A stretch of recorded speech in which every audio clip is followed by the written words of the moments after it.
হুজুর পাক সাল্লাল্লাহু আলাইহি ওয়াসাল্লাম উনি যেই রাত্রিতে মাতৃগর্ভে মায়ের রেহেম মুবারকে ট্রান্সফার হয়েছেন হযরতে আব্দুল্লাহ আলাইহিস সালাম ওনার চুমুর মধ্য দিয়ে,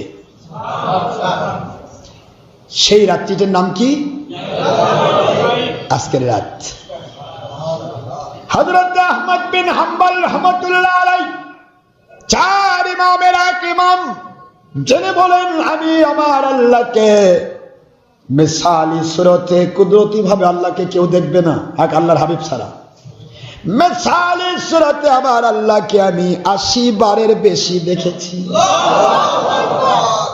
সেই আহমদ বিন হাম্বল রাহমাতুল্লাহ আলাইহি ফতোয়া দিলেন, শবে বরাত, শবে কদর, শবে মেরাজ, জুমারাত, আরাফার রাত, পৃথিবীতে যত মর্যাদাপূর্ণ রাত রয়েছে, এমনকি রমজানুল মুবারকের যত রাত, শত সকল কিছুর চাইতে সবচাইতে বেশি মর্যাদাপূর্ণ রাত, সেটার নাম হলো লাইলাতুল গায়ব।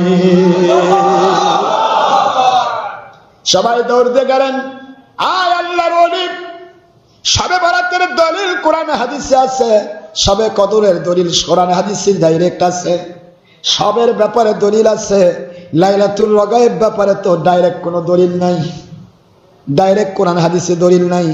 আপনি কেমনে বললেন সবকিছুর চাইতে এটা উত্তম?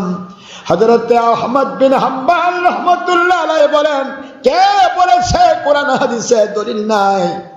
আমার আখির রাসূল যদি না আসতো রে, কোরআনও নাজিল হতো না।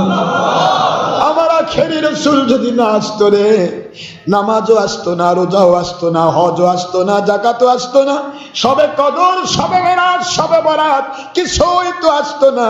ওই আখির রাসূল যেই দিন আব্দুল্লাহ আলাইহিস সালামের কাছ থেকে আম্মা জান আমিনা আলাইহিস সালামের রেহেম মুবারকে নাজিল হলেন, এই রাত্রি তো সকল রাতের ঊর্ধ্বে। উনি যদি না আসতেন তাহলে তো কিছুই আসতো না। নতুন দলিল কি দরকার? সুবহানাল্লাহ। যেহেতু ইসলামের দলিল ৪টি, কোরআন, হাদিস, ইজমা, কিয়াস। উনি বললেন কিয়াসি মাসলায় আমার রাসূল পাক সাল্লাল্লাহু আলাইহি সাল্লাম মাতৃগর্ভে না আসলে পৃথিবীতে আসতো না? পৃথিবীতে না আসলে আমরা আসতাম? আমরা পাইতাম কোরআন? সবই তো শেষ। এক কথায় আমার আল্লাহ বলে, লাউলাকা লামা খলাকতুল আফলাক। বন্ধু গো, আপনাকে সৃষ্টি যদি না করতাম আমি কিছুই সৃষ্টি করতাম না, এমনকি জান্নাতও নয়, জাহান্নামও নয়। এই জন্য আমার আখির রাসূল সাল্লাল্লাহু আলাইহি ওয়াসাল্লাম তিনি আসার রাতটি হচ্ছে লাইলাতুল গায়ব, এটা উত্তম। আরেকটা রাত হলো ঈদে মিলাদুন নবী সাল্লাল্লাহু আলাইহি ওয়াসাল্লাম। এই দুইটি রাত পৃথিবীর সকল আমলের চেয়ে উত্তম।